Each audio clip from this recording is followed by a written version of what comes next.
น้องเลยคือมื้อนี้นี่สิเอาดินมาถมพร้อมบ่อ้ายแม่นเอาเสียดินมาแล้วก็หลายอย่างอยู่ผมเพิ่นมานะโดยเพิ่นฝนตกฝนหยุดตกเลยเนาะแม่นฝนหยุดแล้วก็เอามาเพิ่นเราสางคำแก่นางลาดมาบอกพี่น้องแก่นางลาดกับ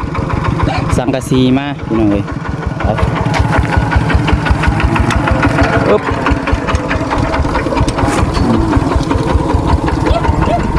ปึ๊บ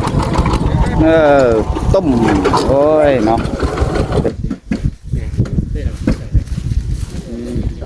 ชี้ยังเนี่ยอาจชี้ยังที่มะขุดชิวเราจากไหนที่ตัวมะขุดผู้ค้าเคยอยู่มันก่อสร้างเห็นงานเคยเห็นงานก่อสร้างอีกอยู่ใช้เคยก่อสร้างเนาะยันมันนี่บ่ยันลมมาทับเพื่อนทับซานเฮาบ่มันไก่โพดเนาะเที่ยงเพื่อจะตัดออกยังต้องมาทับน้ำลมน้ำฝนอย่างน้อยมันว่ามันไก่เฮือนได้เนาะโดยเขาตัวนี้บ่ตัวนี้น้ำเด็กพี่น้องต้นนี้กับต้นนี้เนาะว่าห่มไม้มันกระลายอยู่เนาะต้นจงไว้แต่ห่มข้อเนาะห่มข้อนี่ไปตัดได้ห่มเย็นได้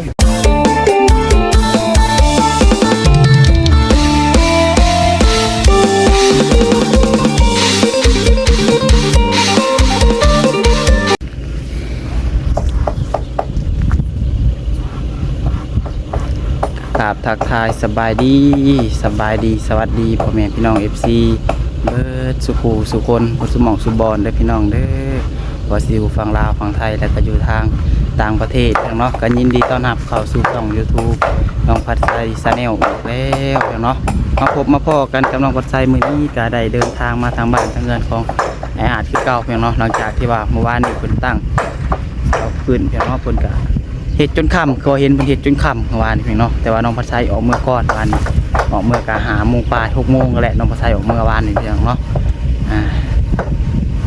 มาเมื่อนี้กับป้าเท่าเพียงเนาะทางเพิ่นก็กำลังลุยเพียงเนาะกำลังลุยกำลังเห็ดอะไรเพียงเนาะเดี๋ยวไปเบิ่งน้ำกันพี่น้องเมื่อนี้เพิ่นกำลังขึ้นโค้งเนาะพวกทางปลาบุญคือว่าลุงซีซอปลาเตียงเพิ่นก็ยืนอยู่เบิ่งงานแหละเนาะเพิ่นมาเบิ่งงานพี่น้องแต่เช้ามื้อนี้ก็เนาะเดี๋ยวน้องพัดไซก็เขาก็ทักทายทางให้อ้ายเป็นก้อนพี่น้องเนาะจังไดก็ฝากในเด้อเพียงเด้อฝากแม่พี่น้อง FC ทุกคนพี่น้องเข้ามาชมแล้วก็ฝากกดไลค์กดแชร์กด Subscribe คนละ1 ไลค์ 1 แชร์พี่น้องเนาะเพื่อเป็นกำลังใจน้องพัดไซเนี่ยพี่น้องเนาะแล้วก็ขอบคุณในไลน์ FC เก่าและ FC ใหม่พี่น้องเนาะหลายคนอยู่พี่น้องเนาะคนมาจากช่องเบาเตียง FC เบาเตียงพี่น้องเนาะจังไดก็ฝากแนวฝากโตน้ำ FC ในเด้อเพียงเด้อเนาะไปพี่น้องวันนี้เดี๋ยวพาพี่น้องไปเบิ่งชมน้ำกันไปพี่น้องเนาะโอ้ทางสร้างเพิ่น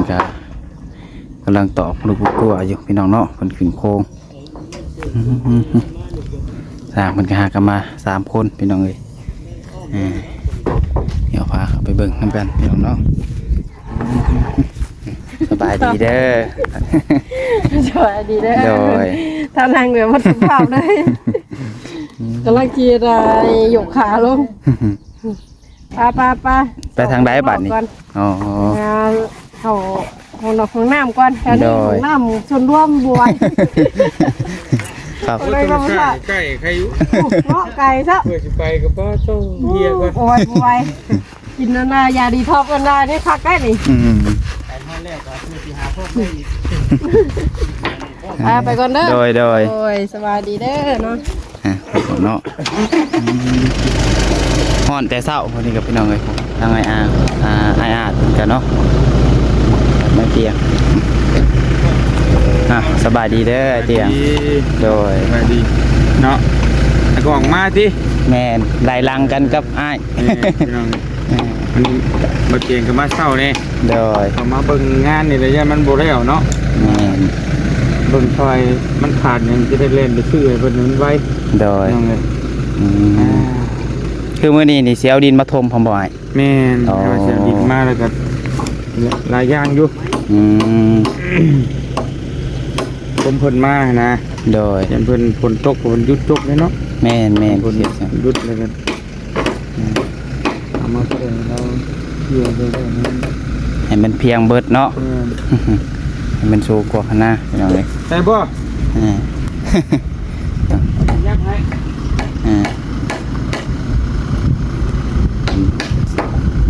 เดี๋ยวรถเนาะ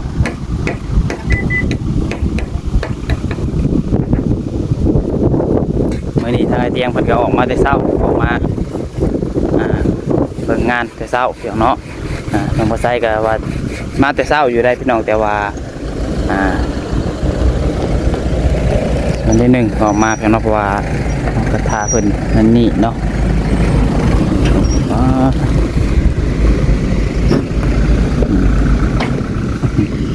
เอานี่แหละพี่น้องผม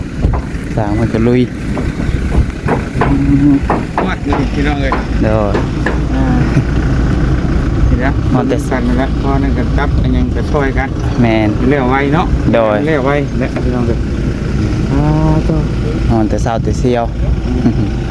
บุกบดมือสิเลี้ยวไว้ดอก โดยวันนี้ก็ยังได้หลายเติบเนาะหาเทียดดำ2-3 ชั่วโมงเหมือนกันโอ้ทางผู้คนก็แก่ยังมาเลยพวกพี่น้องเนาะ ตังกะซี โอ้ ตังกะซีไม่แป้ เพิ่นสิมุงเลยได้นี่เนาะ มุ้งเลยนะ เอาความมันจังห่มเด้พี่น้องเอ้ยแดดจังหน่อยสวยกว่านี้แห้งสีแดด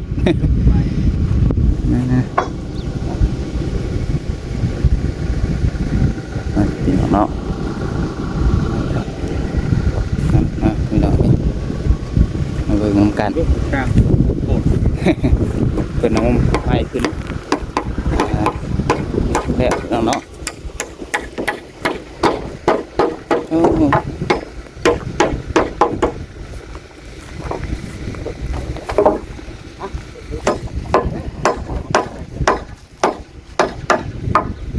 เพิ่นเอาขึ้นเรียนไว้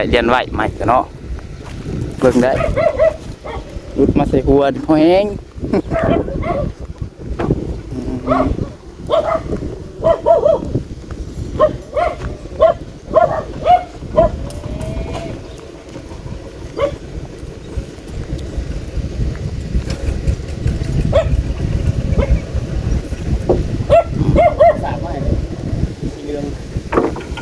เนาะมาแล้วทางสางคำเป็นแก่นางลาดมาบอกพี่น้องแก่นางลาดกับสังกะสีมาพี่น้องเลยอึ๊บ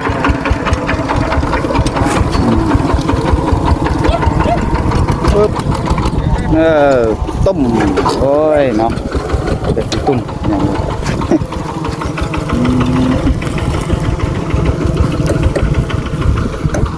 สีดงสายบัตร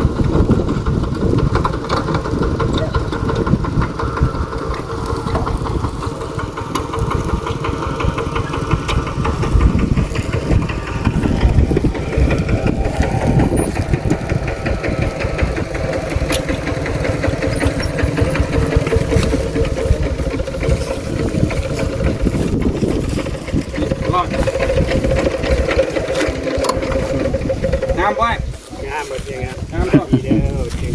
โอ้ยสบายดีเนี่ยสบายดีเด้อสังครับ เราติดตามมาแต่เห็นเร่ง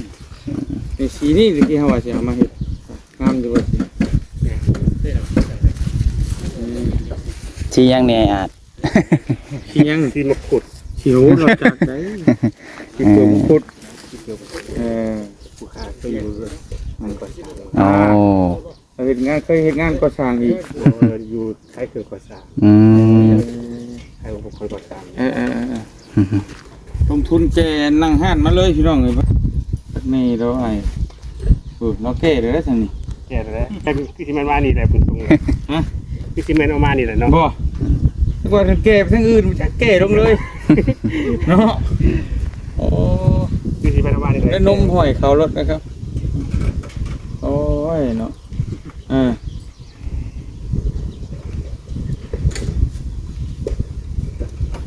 มันจะสีลุซิกเพราะว่าจะได้ทนทานหน่อยเนาะมันจะสีธรรมดาแล้วมันทนกันได้ ตัวนี้มันก็มันบ่ฮ้อนปานใดเด้มันหนา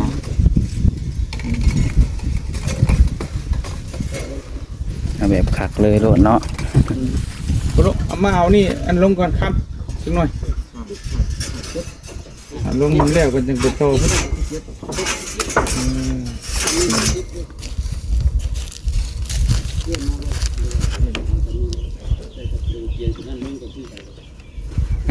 ครับสองอันได้ปะ โดยได้ น้องอันเป็นครับให้อันนี้จะหับตรงนี้หันชีวิตบ่แม่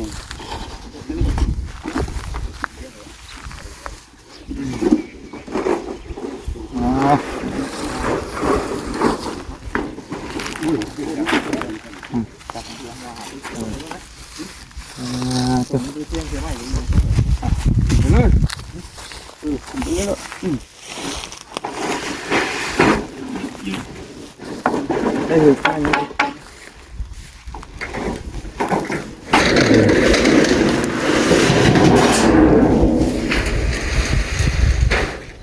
ร่างนี้เนี่ยทุกคนเด็กเล่คักรีน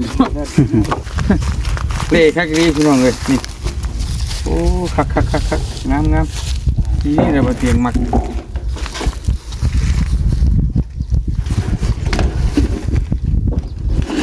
ตันได้บ่ตุ่มคุดเดินบ้านเฮาก็แบบภาษาบ้านๆนี่ขี้ตะหมูพุ่นน่ะ งามเลย งามบ่ไอ้ งาม งามแต่ว่าเฮามักส่วนตัวเฮามักนั่นนี่เฮามักอันนี้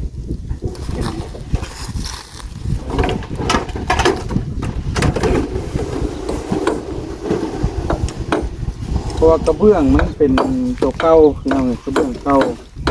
มันจะใช้แล้วเดี๋ยวมันสิบ่ทนก็ได้ต้องใช้แล้วกระเบื้องตัวเก่าอันที่เอาไว้แบบมื้อหน้าพวกไปพวกหยังนั้นเขาได้อยู่ได้หาเลือกตัวที่ดีใช่แล้วตัวมันแตกๆมันยังก็แม่นไว้ให้เราไปพุกคอกไก่คอกหยังที่ต้องว่าเลยอันนี้จะได้เอาตัวนี้มาให้เราเลยซื้อเอาใหม่เลยเม็ดอะไรพวกนานา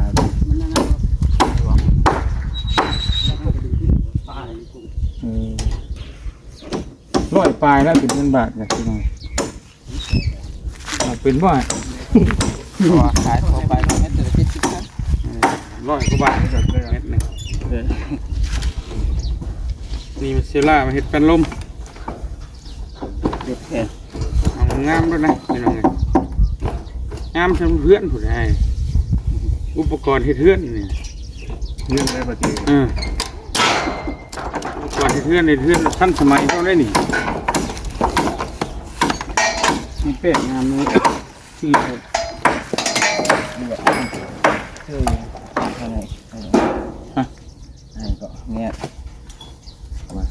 ไอ้วุฒินะอะไรเป็น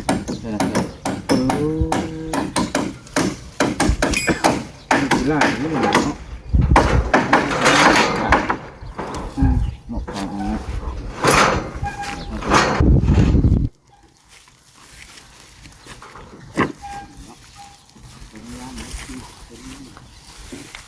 เป็นกิโล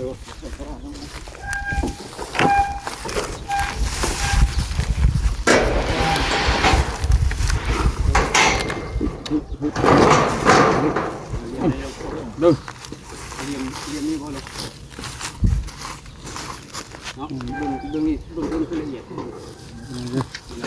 ไปตั้งขึ้นประเจียน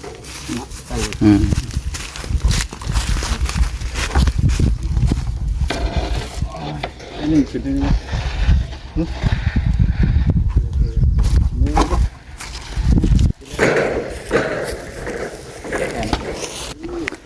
มาต่อกันบัดนี้เพียงเนาะทีนี้ในทางในเตียงเตียงเพิ่นถ่ายก่อนเพียงเนาะจับกล้องให้เพิ่นพอดีทางสร้างเพิ่นกะเอานางร้านมาเพียงเนาะกะเบิ่งไปนำกันมื้อนี้เพียงเนาะว่าสิมีความคืบหน้าฮอดใส่เพียงเนาะทางไอ้เพิ่นก็ซอยกันได้พี่น้องทีนี้เนาะคนซอยกันเข้าโฮมมาได้อาดเอ้ย สบายดี โดยใคร แดดร้อนแต่เช้าเนาะแห้งกันเลยพี่น้องแดดนี่เราบ่อยากไวน้องบ่ใช้จะเกิดขอญาติน้องจะเกิดพี่แตะนี่ป้อตีนยังใหม่สิได้มื้อหาเอาหมวกเอาเกิบก่อนจังหน่อยบ่ได้ถือยังมาเลยตอนเช้าเนาะตามมาเบิ่งน้ำเพิ่นพี่น้องเอ้ยสังกะสีก็มาแล้วมาเชล่านั่นนี่เนาะข่าวดีเข้ามาเรื่อยๆทางอาดก็น่าอาด โดย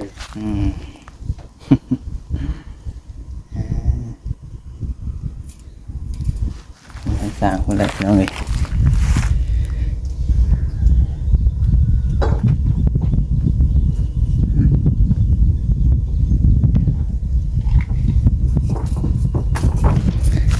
พี่ได้นอนรับอยู่บ่คืนนี่ รับอยู่ ยันเรานอนบ่รับ ยันเราตื่นเต้นจะนอนบ่รับ รับอยู่ เลยเช้านี่กินข้าวกับยังเกาะเช้านี่ ที่เขากับแก้วมาแก้วมะกอก เจียวมะกอก ที่บ่เที่ยงเพิ่นเอามาฝากกินกับปุ้งน้อยนี่กับแจ่วครับวันนี้ปิ้งซีนปิ้งปลา บ่มี โอ้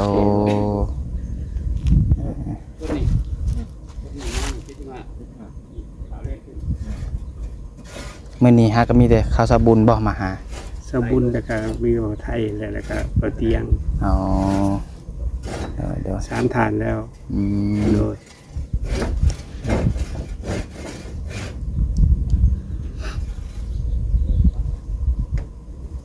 เนี่ยคือว่าเจ้าของที่เพิ่นเสร็จตัดลงบ่ต้นกรุงนี่บ่ โดยบอกเพิ่นว่าขอตัดตรงใดบ่ตัดโลดบ่อยากให้ตัดนะ คือที่อันเจ้าของที่เพิ่นว่า ข้อนี่ข้ออันนี้เพิ่นนี่ ให้ฮ้อนให้พร้อมเอาเพราะว่าดินหน้านี่ฮอดแต่ขานี่เนาะดินหน้าพี่น้องเอ้ยตัวนี้นี่เป็นของอันเจ้าของที่เพิ่นตัวนี้บ่ โดย เลยคอเพิ่นตัดลง โดยเพิ่นก็ว่าเพิ่นสิตัดออกให้อยู่เพิ่นว่าแต่ว่าใช้เวลาเพิ่น แต่ว่าคะแนนเรามี ถ้าว่าเฮาตัดก็ตัดเลยก็ได้ ให้ตัดก่อนก็ได้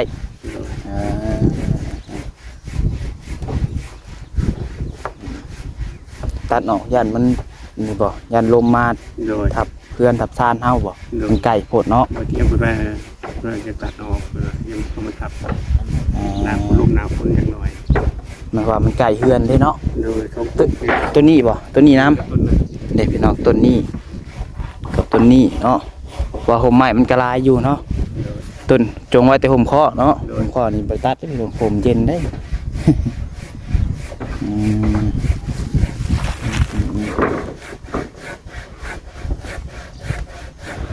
ขายดีเข้ามาเรื่อยๆพี่น้องเลยฟังเบิ่งอีกตอนเที่ยงหาเตียงคนละยังสิสั่งดินเข้ามาทมให้อีก โดย เลยนำกันจะสิจักงงรถดินเพิ่นสิเข้ามา โดย ไปเขาห่มอาดเขานางห่มเดี๋ยวเขาขึ้นไปเบิ่งในสร้างคนพี่น้องเนาะขึ้นมาเบิ่งทั้งสร้างเป็นเรียกพี่น้องเนาะเด้อปึ๊บ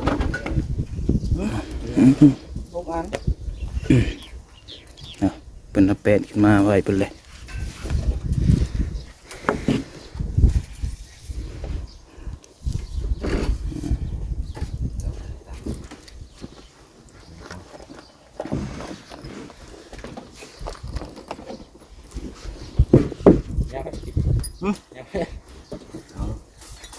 ต้มจังบ่ทันเนาะ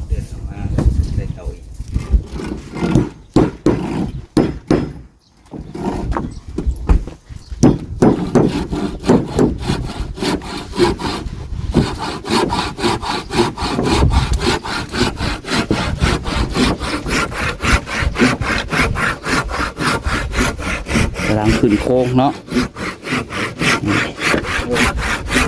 โค้งเตรียมมุ่งพี่น้องเลยทีนี้หาเที่ยงนี่จะได้มุ่งอยู่ไว้กะว่า ยังขายข่าวยังคิดว่าอยู่ ยายข่าวยายยังก่อนเนาะ ตัดข่าวอยู่ ตัดข่าวคะแนนจักมีจักใบผ้าก็คือที่ไว้กว่านี้เนาะ อดีจักอันแห้งข้นตัวนี้โดยนี่ใส่แห้งข้น นะมีพระแต่ว่าจักเขามีอยู่บ่ขันเอาออกมาหมดบริษัทคือเก่าเนาะขันเอามากอะ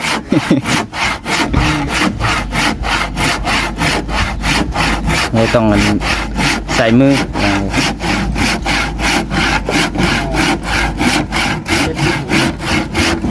คันดึงมานี่ก็แพงเติบได้บึงชงเนาะไกลซับแมน ใกล้บ้านตะเพ็ดบ้าน หลายหมื่นเติบเนาะมันไกลหมู่บ้านได้พี่น้องเลยทงหน้าแล้วว่าง่ายกัน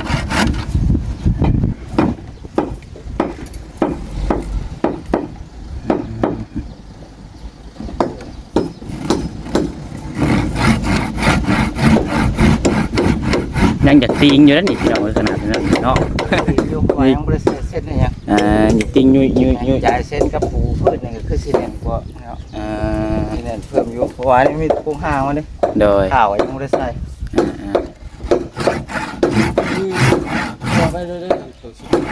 ขึ้นมาลายบ่ได้เนาะ ขึ้นมาลายมีหัว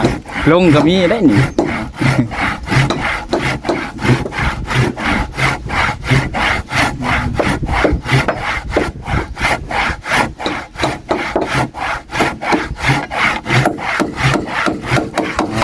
เนาะ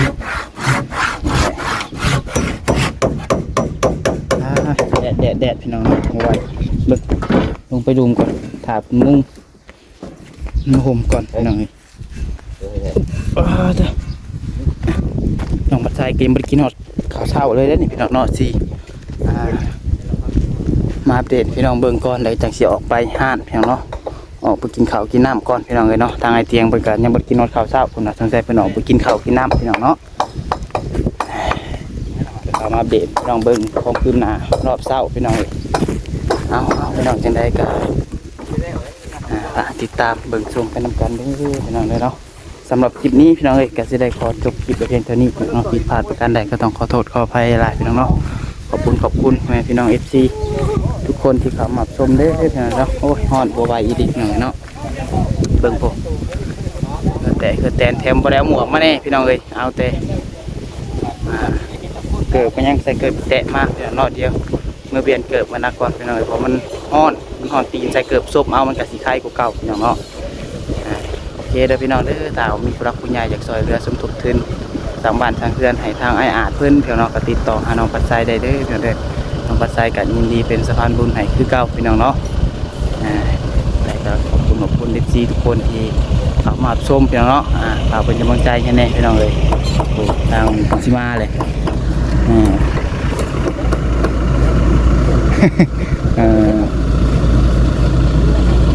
เนี่ยไร